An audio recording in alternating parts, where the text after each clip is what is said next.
The project's extension allows you to designate a task as a project. This will then allow you to generate burn charts based on resource data from the child tasks to track progress for a project and estimate when it will be completed. To switch the extension on, make sure it is downloaded from the store.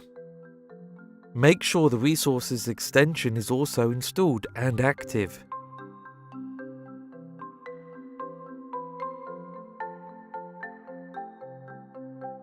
You can now see in the task pane the projects and resource tabs. Now let's choose the main parent task that you wish to have as your project, then choose the project tab and switch Set as Project.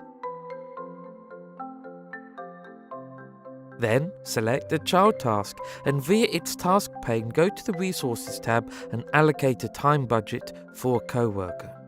They don't actually have to own the task but simply be a stakeholder with permission to see the task.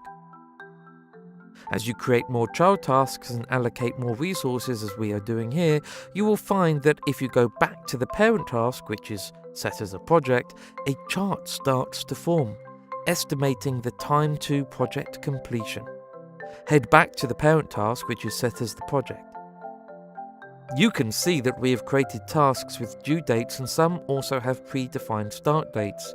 These dates will affect the burn chart. From here, you can set the days of the week available to this project and allocate how many hours per day each team member can allocate to the project.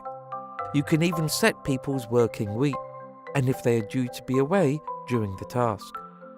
All this data will affect the baseline projection. To fix and save a baseline projection, click Save here.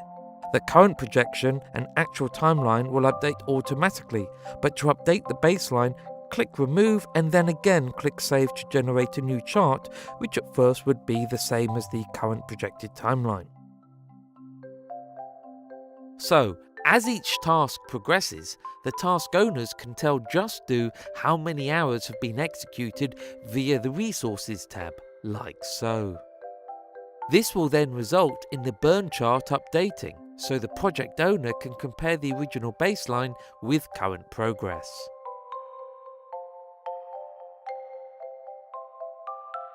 It is also possible to export this chart data in a number of formats by clicking here. Project data can also include data from tasks which are not child tasks. Maybe there is a task happening in parallel to the main project task. Lastly, it's also possible to assign a project to another project, like so.